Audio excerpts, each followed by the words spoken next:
예, 우리 인사합니다. 할렐루야 샬롬 하고 인사하는 시간 같습니다. 할렐루야 샬롬 샬롬 샬롬 샬롬 샬롬 샬롬. 하나님 사랑합니다. 여러분 주 안에서 사랑합니다.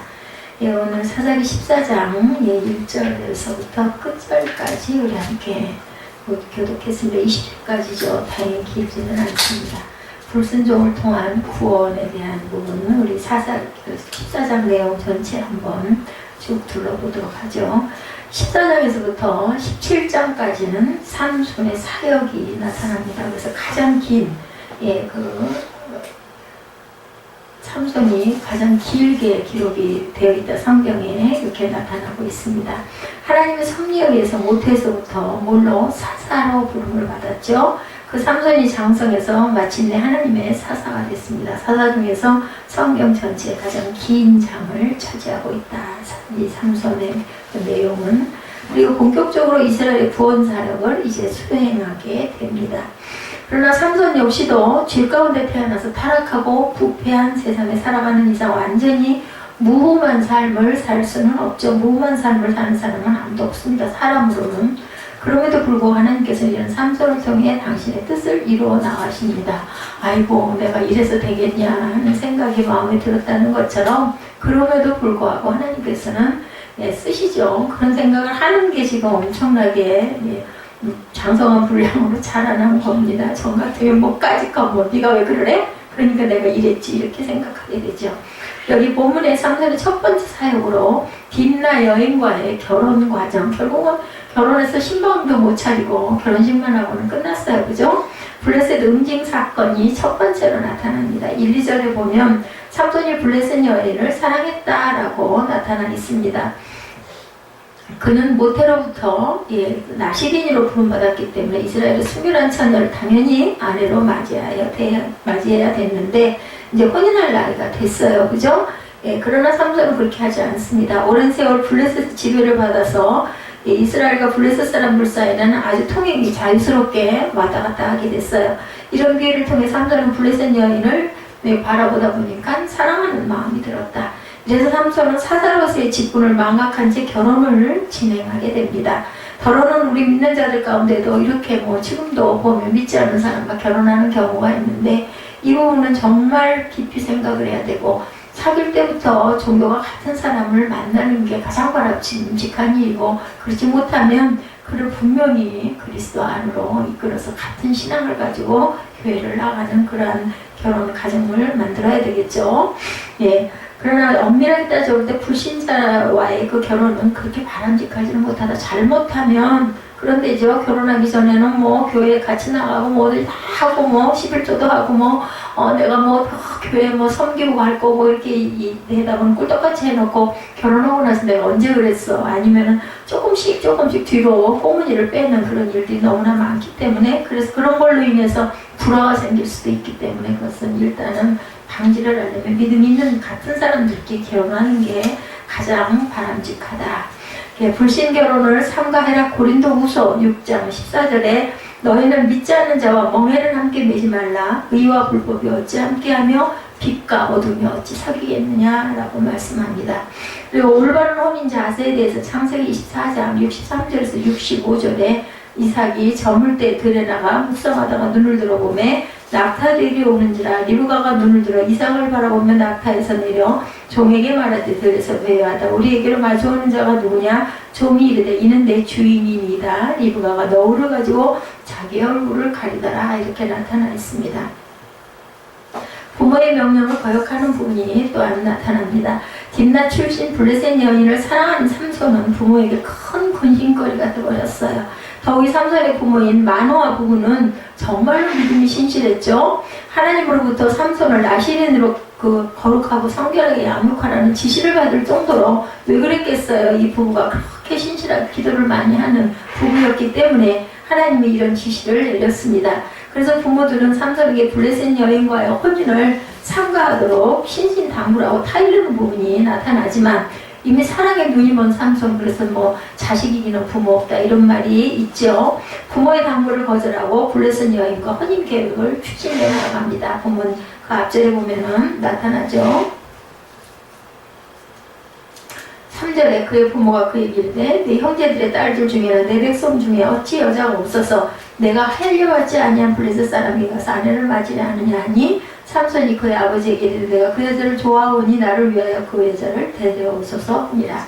그때 블레셋 사람이 이스라엘을 다스리니까 그때 삼손이 틈을 타 블레셋 사람을 치게 하였으나 그의 부모는 이 일이 누구로부터 여호와께로부터 나온 것인 줄을 알지 못하였더라. 삼손이 그의 부모와 함께 딥나에 내려가 딥나의 포도전에 있는지 젊은 사자가 그를 보고 소리 지르는지라. 이제 그 사자를 때려 죽이는 사건이 여기서 일어나죠. 예. 그래서 결국은 부모님이 어떻게 했어요? 이렇게 그냥 할 수 없이 그 블레셋 가가지고 그 여인의 집에 가서 혼인을 드리도록 하는 부분에 참석을 합니다. 예, 이렇게 부모의 훈계와 당부를 거절했던 삼손은 결국은 그 혼인이 파경에 이르게 되죠. 훗날에는 누구 들릴라의 유혹에 넘어가서 처참한 종말을 결국은 또 블레셋 여인이었습니다. 예, 맞이하게 되는 거 우리가 잘 알고 있죠. 정녕 자녀된 자는 부모의 교훈과 훈계에 귀를 기울여야 되겠다.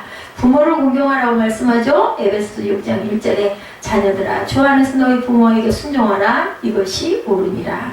나시지는 수에 부름받은 삼손에 대해서도 사사기 13장 7절에 그가 내게 이르기를 보라 내가 임신하여 아들을 낳으리니 이래 이제 포도주와 독주를 마시지 말며 어떤 부정한 것도 먹지 말라. 이 아이는 태에서부터 그가 죽는 날까지 하나님께 바쳐진 나시린이 됨이라 하더라 하니라.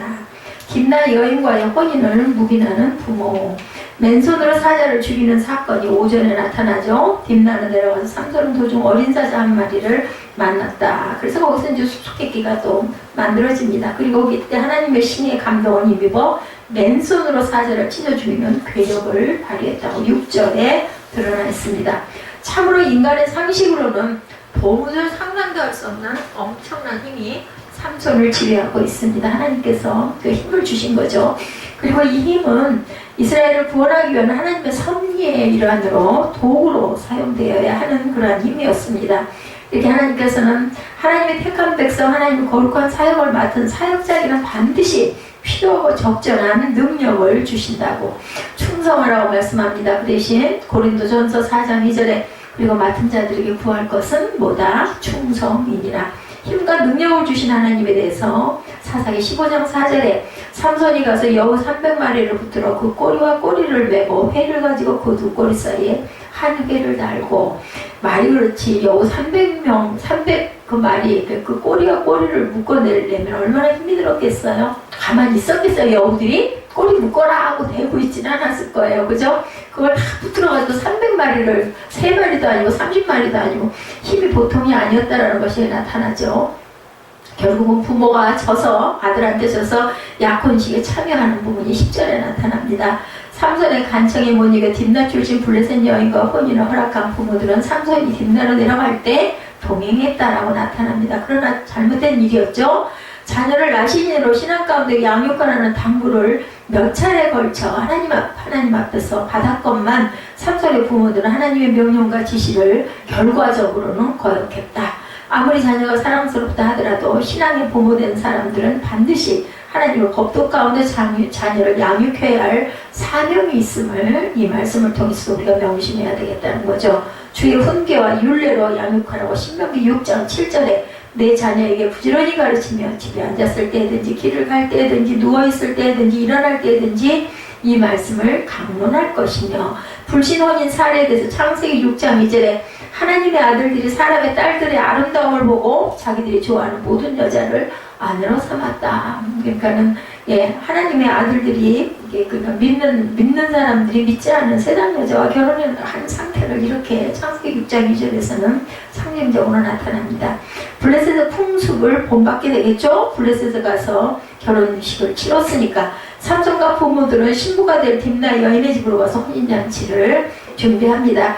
이는 이스라엘의 전통적인 혼례 방식이 아닌 블레셋의 풍습이었다. 원래는 이스라엘 그 사람들은 혼인을 할 때 신랑 집에 가서 거행을 하죠. 아마 우리나라도 구식 결혼을 할 때는 신랑네 집 그 마당에서 결혼을 하고 나중에 거기서 이제 신방을 차리고 나서 신행을 어디로 가요? 처갓집을 들려가는 그런風습이 있습니다. 그런데 이 블레셋은 신부 집에서 결혼식을 했다는 거죠. 삼손은 블레셋에서 혼인 방식으로 신부 집을 찾아갔습니다. 이렇게 삼손은 블레셋에서 타락하고 죄악된 문화에 결국은 발을 들여놓기 시작을 했다. 그러나 우리는 아무리 사소하고 보잘것없는 것처럼 보일지라도 기독교인의 전통적 신앙 문화에서 벗어나는 일을 엄격하게 구분해야 되고 또한 삼가할 줄 아는 단호한 자세를 가져야 되겠죠. 죄된 이방 문화의 위험성에 대해서 창세기 34장 1, 2절에 증거합니다. 레아가 야곱에게 낳은 딸 디나가 그 땅의 딸들을 보러 갔더니 희조숙 중 하물의 아들 그 땅의 주장 세겜이 그를 보고 끌어들여 강간하고 욕되게 하였다. 결국은 레아가 야곱에 낳은 딸 디나가 그 땅의 딸들을 보러 갔다가 그만 이렇게 추행을 당하는 부분이 나타납니다. 이방 문화가 이렇게 위험하다라는 거죠. 악은 그래서 모양이라도 버려 가까이 가지 말아야 된다는 거죠. 데살로니가전서 5장 22절이죠. 악은 어떤 모양이라도 버리라. 결국은 삼손의 결혼은 파탄이 일어납니다. 12절에 삼손이 수수께끼를 내는 사건이 일어나죠. 삼손은 혼인잔치 자리에서 하객들에게 수수께끼를 냅니다. 그러나 그는 블레셋 사람들을 응징한 빌미를 찾기 위한 계략에 불과했고 삼손은 불신앙이 일어나는 잘못을 범하고 있었지만 그런 와중에서도 동족을 사랑하고 침략자를 증오하는 애국자로서의 또한 자세를 상실하지는 않았다. 그래서 때려 죽이는 블레셋 사람들을 그 때려 죽이는 그런 사건이 또 일어납니다. 모세도 마찬가지죠. 출애굽기 2장 11절에 보면 모세가 장성한 후에 한 분은 자기 형제들에게 나와서 그들이 고되게 노동하는 것을 보더니 어떤 애국 사람이 한 히브리 사람 곧 자기 형제를 치는 것을 본지라. 좌우를 살펴 사람이 없음을 보고 그 애국 사람을 쳐 죽여 모래 속에 감추니라. 그래서 결국은 광야로 도망가는 사건이 일어납니다. 바울 역시도 애국자였죠. 로마서 9장 3절에 나의 형제 곧 고륙의 친척을 위하여 내 자신이 저주를 받아 그리스도에게 끊어질지라도 원하는 바로라. 예수를 믿는 것을 그렇게 간절하게 원했다라는 부분이 드러나 있습니다. 그래서 삼손도 또한 그렇게 여인을 이방 여자를 사랑하기는 했지만 그래도 나라를 사랑하는 부분들이 굉장히 강했어요. 그래서 이렇게 수수께끼를 내죠. 그래 이스블론 사람들이 쳐 죽인 사건이 19절에 나타납니다. 그래서 여호와의 영이 누구에게 삼손에게 갑자기 임하시며 삼손이 이스블론에 내려가 그곳 사람 30명을 쳐 죽이고 노력하여 수수께끼 푼 자들에게 옷을 주고 심히 노하여 그의 아버지의 집으로 올라가고 결국 이제 결혼이 깨지죠. 삼손의 아내는 삼손의 친구였던 그의 친구에게 줘버리게 된다. 그러니까 자민이 그렇게 해버렸어요. 올라가는 바람에. 이는 곧 하나님이 함께 하시는 자는 무슨 일이든지 능치 못함이 없음을 나타내 보여주고 있고 문제는 일의 대소나 그 다소가 문제가 아니라 하나님이 함께 하시느냐 그렇지 않느냐의 여부가 달려있다. 전능하신 하나님에 대해서 창세기 18장 14절에 야훼께 능하지 못한 일이 있겠느냐 기한이 이를 때 내가 내게로 돌아오리니 사라에게 아들이 있으리라. 그 사라가 아이 갖는 사건 천사가 얘기하는 부분이 나중에는 게 하나님이 이거 방문을 하신 거죠. 성령이 오신 거예요. 지금 신약으로 보면 능치 못함이 없으신 하나님에 대해서 욥기 42장 2절에도 증거합니다. 주께서는 못하실 일이 없사오며 무슨 계획이든지 못 이루실 것이 없는 줄 아오니. 그래서 결론은 삼손의 능력과 사역은 모두 하나님의 도움으로 기인한 것, 당연한 거죠. 우리는 스스로 무슨 일을 이루겠다고 판단하고 행동해서는 절대로 안 되겠다. 모든 것을 전능하신 하나님께 맡기고 겸손의 그분의 지시에 순종하는 자세, 이것이 하나님의 거룩하신 역사를 성공적으로 이루는 비결임을 우리는 절대로 잊어서는 안 되겠다. 삼손은 평범한 사람이 아니었어요. 그죠? 하나님께서 이스라엘을 구원하시는 목적으로 이 땅에 보낸 귀한 신분이었습니다. 그런 목적에 어울리게 모태에서부터 거룩하게 부별되어서 태어났죠. 마노아의 가정에 기도 많이 하는 그의 아버지 마노아 그리고 그 아내. 근데 아내가 아이를 낳지 못했어요. 그래서 구했더니 하나님께서 나시린으로 하나님께 드려라 하고 주시는 부분이 나타납니다. 성경의 모습을 나타낸 그가 처음으로 한 말이 이방 여자와 결혼하겠다라는 주장이었어요. 그럼에도 불구하고 인간의 그 죄성, 속성이 여기서도 나타납니다. 하나님께서는 일찍 이스라엘 백성을 가나안으로 인도하시면서 장차 가나안에 들어가거든 그곳의 원주민들과는 절대로 통혼하지 말라고 말씀하셨어요. 하나님께서로부터 특별히 선택된 사사가 아니라 일반 백성이라도 이방인과 결혼은 하나님 보시기에 가증스러운 일이었다. 왜냐하면 그들의 문화 속으로 그들의 여러 가지 신상이나 이런 것을 섬기는 그러한 다신이 되기 때문에 결국은 하나님을 섬기려면 너희들이 그 사람들과 결혼을 해서는 안 된다라고 말씀을 하셨는데도 불구하고 삼손은 이스라엘이 하나님의 공의를 실천해야 하는 막중한 책임을 가진 사사임에도 불구하고 이런 일이 일어납니다. 그런 삼손이 성경에 등장해서 가장 먼저 하는 얘기가 이방 여인과 결혼시켜달라 이런 요구, 우리 인생의 얘기와 비슷하죠. 특히 우리를 어리둥절하게 만들고서 본문 앞에 삼손에게 야훼의 신이 감동했다 이런 언급이 나타납니다. 13장 25절에 보면 소라와 에스테올 사이 마하네단에서 야훼의 신이 비로소 그에게 감동하시니라 이렇게 13장에도 말씀합니다. 여호와의 신이 감동했다는 얘기는 요즘 말로 성령이 임했다라는 뜻이죠. 성령 받은 사람이 어떻게 해서 이방 여인을 가까이 하는 황당한 일을 하는지 이해가 되지 않지만 사실은 그런 일들이 많이 일어납니다. 그래서 보면 요즘에도 굉장히 그런 부분이 우리가 별로 그걸 듣지를 않고 도시에서 그렇지 오늘 지방에 갔을 때도 보니까 레노라는 교회 목회자분들이 그런 여성과의 그런 편력으로 인해서 구금이 되고 이런 부분들의 것들이 굉장히 많이 드러나. 또 구원판이 이단이긴 하지만 어쨌든 방송에서는 이단으로 얘기하지 않는다라는 거죠. 기독교에 대한 부분에 그런 무리가 많이 일어났다라는 것을 회장 목사님이 설교 도중에 초반에 그런 말씀을 하시더라고요. 비단 삼손에게만 해당되는 게 아니죠. 우리들 우리 현실 앞에 있는 일, 앞에서 입다도 야훼 신에 감동된 직후에 황당한 서원을 하는 부분이 나타났었죠. 이 첫 번째 만나는 나를 반기는 사람을 하나님께 드리겠다 해가지고 결국 자기 딸을 드리는 그러한 부분이 드러납니다. 잠깐 성령의 사역에 대해서 우리가 한번 살펴보면 성령님의 사역 중에 가장 보편적인 사역은 우리의 구원을 직접 개입하시는 사역입니다. 우리의 구원을 칭의, 성화, 그 다음에 영화로 나눠서 우리가 얘기를 하죠. 그럴 때 칭의에 관계되는 개념이죠. 그러므로 내가 너에게 알게 하노니 하나님의 영으로 말하는 자는 누구든지 예수를 저주할 자라 하지 않고 성령으로 아니하고는 누구든지 예수를 주시라 할 수 없다. 고린도전서 12장 3절에 이렇게 말씀합니다. 성령이 없으면 예수를 주라고 고백할 수가 없어요. 그러니까 우리가 보기에는 예수 믿는 게 그냥 너무나 많이 일어나는 일이고 전도받아서 이 교회 가는 게 그렇게 대단한 일이 아닌 것 같지만 사실은 결국은 하나님을 선택하고 예수를 믿고 가는 것은 사람이 하는 게 아니라 성령의 사역 중에 하나고 택함을 받은 자들이라는 이야기를 하는 거죠. 예수를 주라고 고백할 수 있게 하는 것이 바로 성령의 사역이다. 어떤 사람이 예수를 주라고 고백한다는 얘기는 그 사람의 지정의의 작용에 근거해서 그 사실을 깨달았다는 뜻이 아니라 그 사람 안에 성령이 임재하셨다는 뜻을 갖고 있다. 만일 그렇지 않다면 사람들은 IQ가 높은 순서에 따라서 예수를 믿어야 할 것 같습니다. 요즘 그런 것들을 묻는 사람이 없지만 예전에 성령 받았습니까? 라는 질문이 유행했던 적이 있었어요. 그죠? 한참 성령 받았습니까? 라고 많이 물어봅니다. 성령님이 어떤 분인지에 대해서 무지에서 비롯한 질문인데 예수를 믿는 사람 중에 성령을 받지 않는 사람은 없다라고 이야기를 하고 예수를 믿는다고 고백은 했지만 사실은 성령의 임재를 깨닫지 못하는 사람도 많다라고 교단마다 조금씩은 다릅니다. 그래서 우리 기독교 하나님의 성회에서는 방언을 하는 것을 표적으로 나타나는데 꼭 방언을 받아야만 성령을 받은 건 아니에요. 그렇지만 이제 그게 가장 대표적으로 우리가 딱 볼 때 방언을 하고 기도가 깊은 사람들은 성령을 받았다. 그런 것에 대한 걸 전혀 모르면서 그냥 교회 나가는 게 좋다니까 따라 나가는 사람들인 경우에는 성령을 꼭이나 받았을까 하는 의문이 들기도 하는 거죠. 각 사람의 신앙 수준에 작용하는 성령님의 사역도 있습니다. 내가 이르노니 너희는 성령을 쫓아 행하라. 그리하면 육체의 소욕을 이루지 아니하리라. 예수를 믿으면 뭔가 좀 달라야 되겠죠.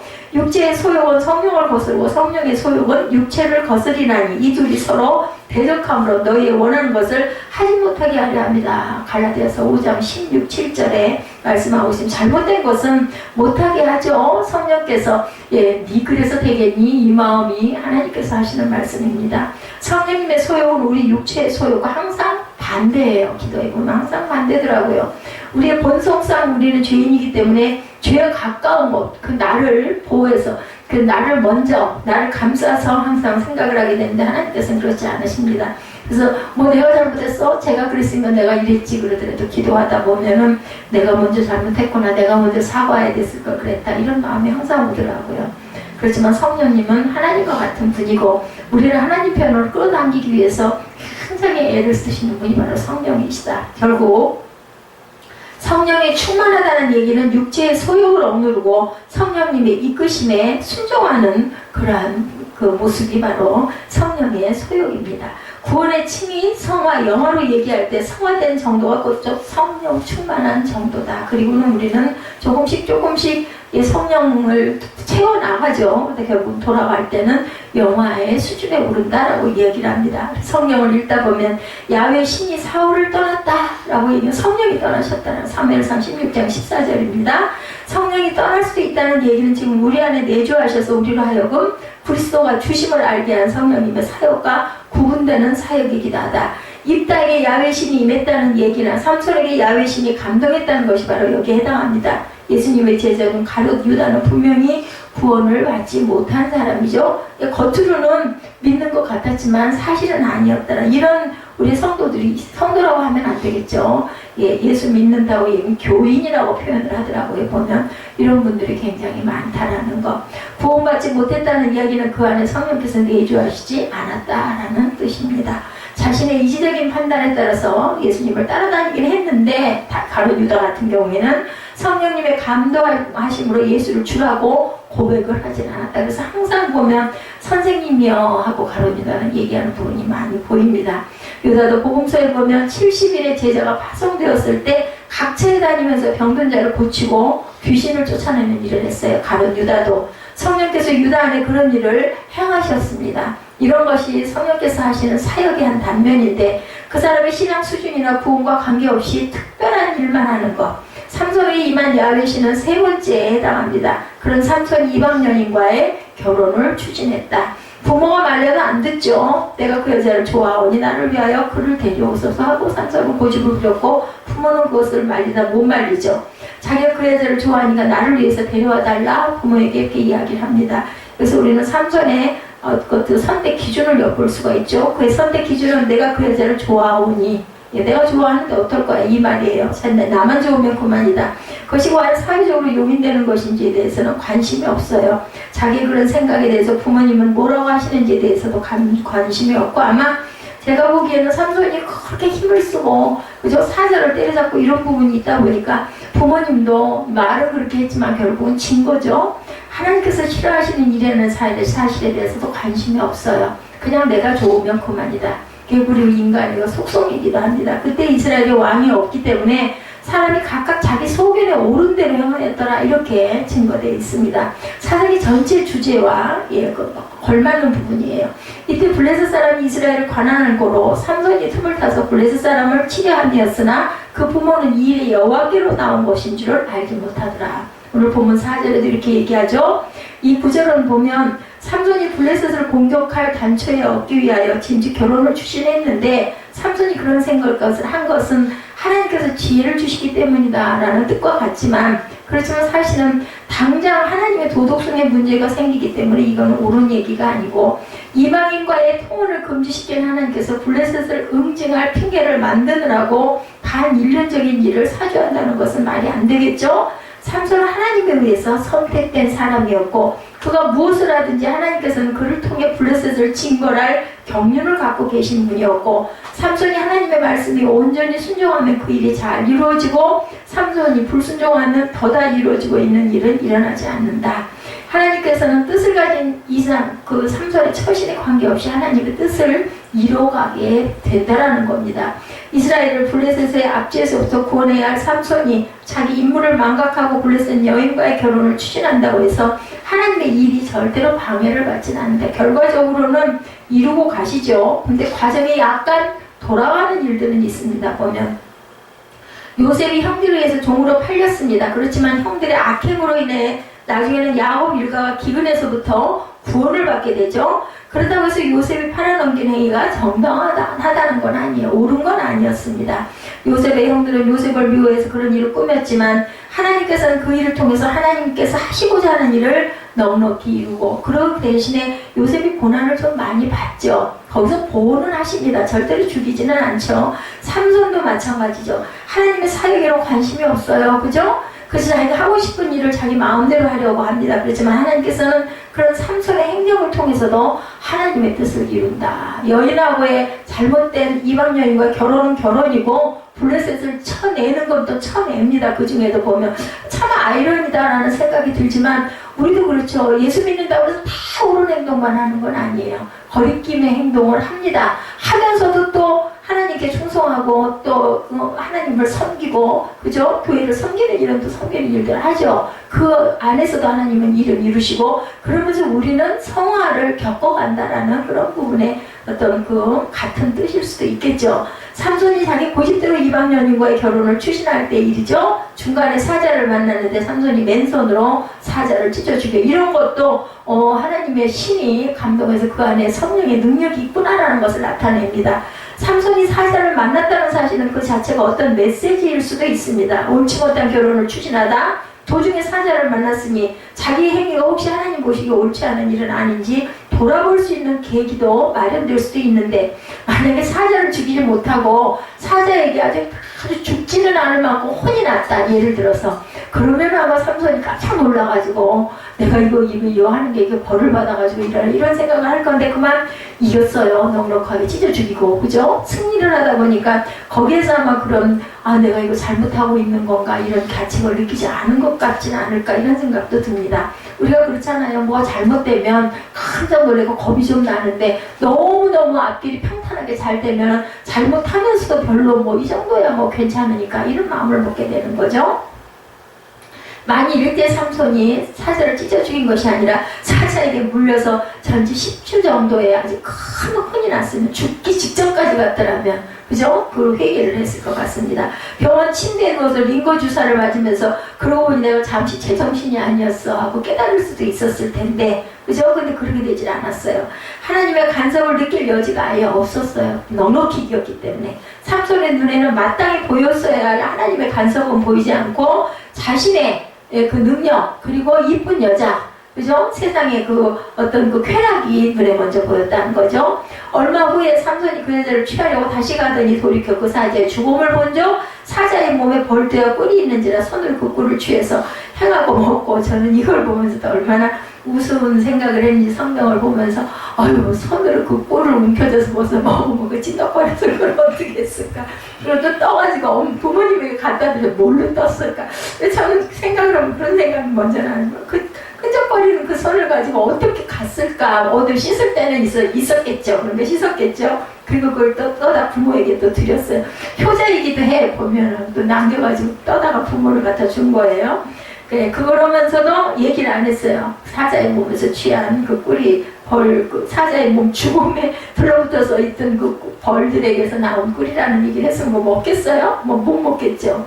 그리고 어느 정도 시간이 지난 다음에 삼손이 여자를 데리러 가는 도중에 자기가 죽인 사자의 죽음을 보니 거기에 꿀이 또한 고여 있었죠. 그 꿀을 먹고 부모에게도 꿀을 드렸는데 어디에서 난 꿀인지는 얘기를 하지 않고 그걸 또 수수께끼로 또 냈어요. 그죠? 삼손은 나시린입니다. 시체를 가까이 하면 절대는 안 되는데 시체에서 꿀을 퍼가지고 먹고, 그걸 지만 먹을 게 아니라 누구처럼 아담과 하와처럼 갖다가 부모한테까지 먹였어. 절대로 그런 걸 가까이 해서는 안 돼. 왜냐면 얘기했잖아요. 임신했을 때 절대로 독주도 먹지도 말고 너희는 부정한 것 가까이 가지도 말아라 라고 아내에게도 성령께서 말씀을 하셨어요. 그죠? 천사가 나타나가지고. 근데 이제는 지가 먹고 떠다가 부모를 주면서 어디서 난다는 얘기를 안 해. 그건 아마 그 말을 했다가는 난리가 날 거니까 말을 못한 거죠.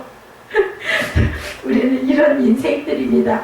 부모도 먹기를 했지만 부모는 나시린도 아니었을 뿐더러 일의 전말을 모르니까, 누가 아담이 처음에 몰랐죠. 모르고 받아 먹다가 마음에 걸려가지고 여기 꼭숨지가 걸려서 남자들 성대 여기에는 이렇게 딱 울뚝 튀어나온 뼈가 있다는 그런 이야기도 있습니다. 나중에 깨달은 거야, 먹다 말고. 그래서 성경은 삼손이 부모에게 어디서 난 않은 꼴이 얘기되지 않았다는 내용을 밝히므로 삼손이 행한 일에 대해서 삼손의 부모는 전혀 아는 바가 없었다. 그래서 그렇다고 해서 그게 합리화가 될 수는 없습니다. 이 말을 뒤집으면 삼손에게는 책임이 있다라는 뜻이 됩니다. 말을 하지 않았다라는 것은 14장 10절에 보면 삼손의 아비가 여자에게로 내려가며 삼손이 거기서 잔치를 배설하였으니 소녀는 이렇게 행하는 풍속이 있었더라 라고 나타납니다. 삼손이 처가에 가서 잔치를 배설하죠. 당연한 결혼 절차인 것 같은데 그렇지가 않습니다. 신랑이 처가에서 잔치를 배설하는 것은 이스라엘 풍습이 아니었다. 그리고 블레셋의 풍습이었다는 걸 알 수가 있겠죠. 신부집에서 잔치를 하고 있으면 신랑이 와서 신부를 데려가는 것이 이스라엘의 결혼 풍습입니다. 그런데 삼손은 블레셋 풍습을 따라서 처가에서 잔치를 배설합니다. 많이 잘못됐어요. 우리가 삼손이 잘나고 힘세고 그저 눈에 보이는 게 배는 게 없다 그러죠. 그 정도의 아주 씩씩한 그런 아주 잘생긴 청년이다 보니까 이랬던 교만이 나타나죠. 당시 삼손은 나는 비록 택한 백성 이스라엘 사람이지만 저 블레셋 여자가 마음에 든다. 사랑의 국경이 어디 있느냐 이렇게 외친 꼴이에요. 보면 마음으로 결혼을 추진하는 것이 아니라 뭐래요? 정신마저 블레셋에 오염되어 있었다. 그렇게 그 블레셋 문화가 대단했다는 거죠.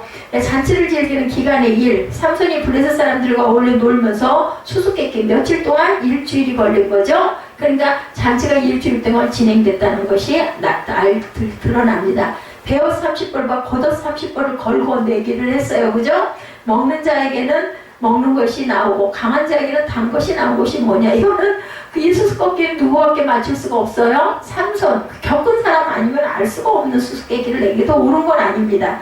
사자를 찢어 죽인 자기의 경험을 수수께끼로 만들었으니 이걸 누가 풀 수가 있겠느냐는 거죠. 삼손이 결혼을 진행하는 과정에서 사자를 만난 것은 하나님의 경고로 보아야 하는데 삼손은 그것을 가지고 말장난을 하고 있는 장난까지 합니다. 신체를 가까이 하면 안 되는 납실인으로 참아해서는 안 될 일, 거기서 꿀까지 떠먹었어요. 그죠? 시험을 봐서 빵점을 맞는 것은 잘하는 일이 아닌데 실력이 없으면 별 수 없이 빵점을 맞는 게 맞습니다. 자기 의사와 전혀 관계없이 빵점을 맞아야 하는 경우가 있는데 그러면 그 다음에 자기가 빵점을 맞았다는 사실이 부끄러워야 되는데 자신의 한심한 실력이 철저하게 괴로워야 되는데 결국 그것도 없었다는 거죠. 빵점 맞은 것도 한심한데 그것이 부끄러운 일인지도 모르고 그 시험지로 종이 비행기를 접어서 가지고 노는 일 말이 되지 않는데 이렇게 한 거예요. 지금 삼손은 실력이 없어도 빵점 맞은 것과는 비교도 안 되게 한심한 일이죠. 그걸 갖고 비행기 접어서 갖고 노는 것. 그런 일들을 많이 한다는 거죠.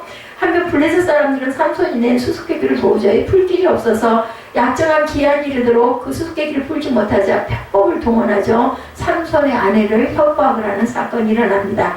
아마 삼손도 아내가 답을 묻는다고 해서 담임 선도 안 알려줬어요. 내 부모에게도 얘기를 안 했는데 내가 어떻게 너한테 알려주냐. 그 말미에 보면 이렇게 나타나 있죠. 예, 어디에 있어요. 자, 16절에 보면 삼손의 아내가 그의 앞에서 울며 막 얘기하다 아닌데 이제 나중에 울어요. 당신이 나를 미워할 뿐이고 사랑하지 아니하는도다. 우리 민족에게 수수께끼를 말하고 그 뜻을 내게 알려주지 아니하는도다 하는지라. 삼손이 그에게 이르되 보라 내가 그것을 나의 부모에게도 알려주지 아니하였거든 어찌 그대에게 알게 하려. 근데 결국은 7일 동안 못 견뎌가지고 그것을 얘기할 수밖에 없었던 거예요. 17절에 보면. 그래서 그것을 알고 배우 30벌을 이제 꼼빡없이 내줘야 되니까 결국은 어떻게 했어요? 18절에 일곱째 날 해지기 전에 성읍 사람들이 삼손에게 이르되 이제 답을 맞추니까 19절에 여호와의 영이 삼손에게 갑자기 임하시매 삼손이 이스글론에 내려가서 아스글론에 내려가서 그곳 사람 30명을 쳐 죽이고 노력하여 수수께끼 푼 자들에게 옷을 주고 심히 넣어야 그의 아버지 집으로 올라가요. 그냥 아내 그냥 미워가지고 그 얘기해줬더니 꼼빡 그냥 그대로 얘기를 해서 자기가 졌잖아요. 화가 나서 올라가고 삼손의 아내는 삼손의 친구였던 그 친구에게 줘버렸다. 그리고 결국은 이제 결혼은 깨진 거죠. 삼손의 아내를 협박해서 답을 알아오게 하는 그 부분 때문에 삼손이 정이 떨어진 거예요. 내가 그래도 믿고 알려줬는데 네가 그거를 네 민족들에게 알려주는 바람에 내가 이 수수께끼에서 졌다라는 거죠. 그래서 결국은 우리 남편과 내기를 했으면 당신은 머리를 짜서 맞추든지 하지 내기 그 진대가를 치러야지 이렇게 치사한 짓을 하는 거예요. 블레셋 사람들이 잘못을 지적해야 하는데 결국은 삼손에게 억지를 부려서 그것을 자기 민족에게 알려준 것 때문에 이 결혼은 결국은 깨진다. 근데 그걸로 끝났어야 되는데 삼손이 끝까지 회개하지 않은 거죠. 그래서 데릴라 사건이 일어납니다. 죄악에 관영한 세상을 살면서 자기 신앙을 온전하게 지키는 것은 저절로 되는 것이 아니다라는 것을 우리가 여기서 교훈으로 알아야 됩니다. 이 세상 사람들이 세상을 살아가는 원칙이 죄이기 때문에 우리가 죄와 태업하지 않고 그리고 살아가기 위해서 그만한 손해를 항상 감수하고 가야 되겠다. 그렇게 쉬운 일만은 아닙니다. 믿음을 지키고 하는 일은. 근데 여기서 이상한 아이러니가 일어나죠.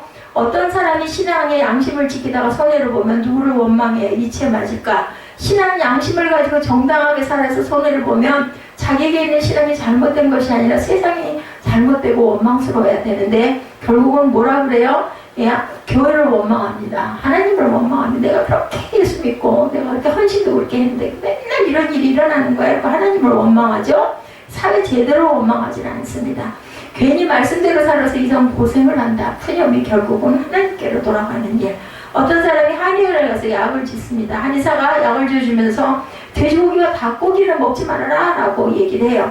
마침 회사에서 회식을 했는데 메뉴가 돼지갈비인지 그 바람에 혼자 구석에 앉아서 맨밥을 말아서 김치에다가 밥을 먹었어요. 그렇다고 해서 한의사를 찾아가서 항의하지는 않습니다. 그 약의 효과를 때문에 자기 스스로 김치하고 밥을 먹는 거죠.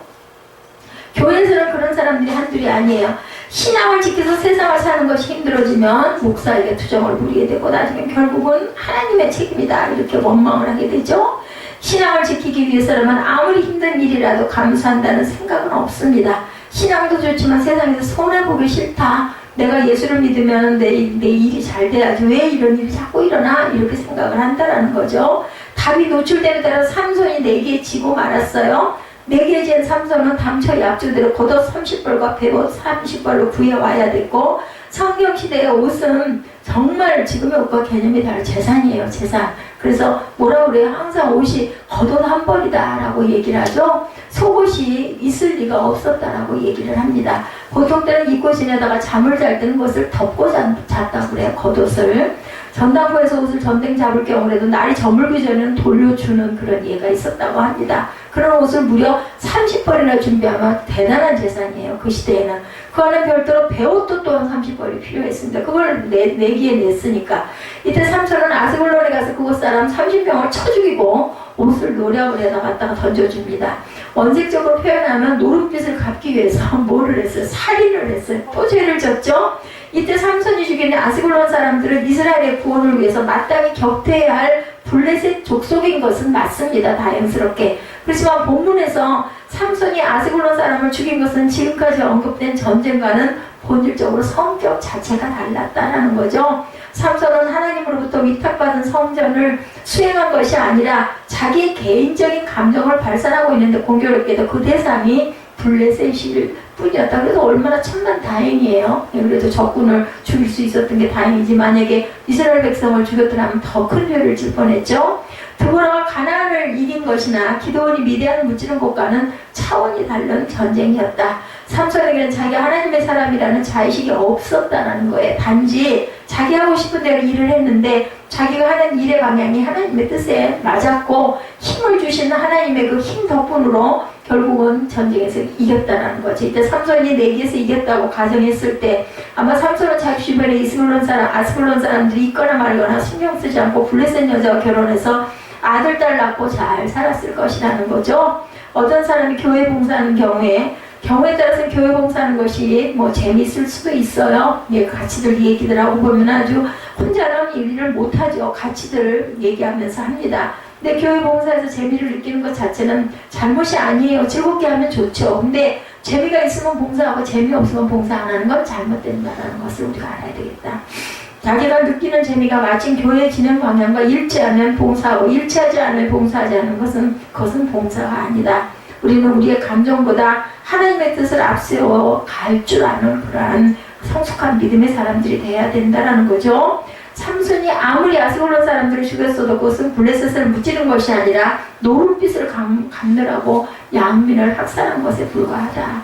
모르는 사람은 그것을 보면서 삼손이 블레셋을 무찌르는구나 하고 감탄할지 모르지만 본질을 돌아볼 줄 알아야 된다. 이렇게 해서 삼손의 결혼식은 첫 번째 실패로 잘 된 거잖아요. 결과적으로. 그리고 두 번째 죄만 지지 않았으면 삼손이 그렇게 비참하게 죽지 않아도 되고 더 큰 일을 많이 했을 건데 결국은 회개하지 않았기 때문에 결국은 성과 함께 묻혀버리죠. 그래도 끝에 기도했을 때 하나님께서 그거 기도를 들어준 것은 그 일이 하나님이 하셔야 할 일이기 때문에 성전과 함께 그게 살아서 묻히는 숫자보다 더 많았다고 그러죠. 성에 깔려 죽은 숫자들을 보면 아마 다음 장 중에 나올 건데, 애초부터 삼손이 모든 일을 계획해서 블레셋을 공격한 것이 아니라 하나님께서 여색을 밝히는 삼손의 약점까지도 하나님의 구원 계획의 도구로 사용하셨다는 거예요. 아시겠죠? 다 어떤 부분이 약한지, 그죠? 삼손이 블레셋 여자와의 결혼을 추진하지 않았다 해도 하나님께서 얼마든지 삼손을 통해서 블레셋을 징벌할 수가 있는 분이었는데, 하나님은 전능하신 분이죠. 삼손이 하나님의 일을 열심히 도우면 하나님의 일이 이루어지고, 삼손이 하나님의 일을 게으르게 하면 하나님의 일이 이루어지지 않는 일은 없다라는 겁니다. 삼손이 하나님의 앞에 불순종해서 이방 여자와의 결혼을 추진하는 과정을 통해서도 하나님의 뜻이 이루어졌던 것처럼, 하나님께서는 하시고자 하는 일은 그 일이 하나님의 뜻이라는 이유만으로 충분하게 이루어 가신다. 결국 남는 것은 우리의 책임이라는 겁니다. 우리가 우리 욕심대로 살면 그 욕심은 이루어지지 않고 하나님의 뜻만 이루어질 것이고, 우리가 하나님의 뜻대로 살면 하나님의 뜻이 이루어질 것은 물론이고 우리의 이름도 가지 아름답게 빛날 수 있을 것이라는 것. 우리는 내가 무엇을 하고 싶은가 이전에 하나님께서 뭐라고 하셨는가, 하나님께서 무엇을 원하시는가를 놓고 기도할 줄 알아야 되겠다. 우리가 오늘 어떻게 보면 14장 말씀이 중간에 굉장히 우스운 그런 내용도 나타나 있습니다만은, 우리 인생 그리고 우리의 속성, 우리의 회개, 그리고 내 욕심, 이런 부분들이 14장을 통해서 드러난다라는 것을 우리가 그냥 성경을 그냥 읽을 때와 이렇게 낱낱이, 그죠? 구체적으로 파헤쳐서 생각할 때와 깊이가 다르다는 것, 그리고 거기서 우리는 또한 우리의 부족하고 연약한 부분들을 바라보고 그것을 절대로 합리화할 것이 아니라 조금씩 성화를 거쳐 나가는 저와 여러분 되시기를 주님의 이름으로 축복합니다.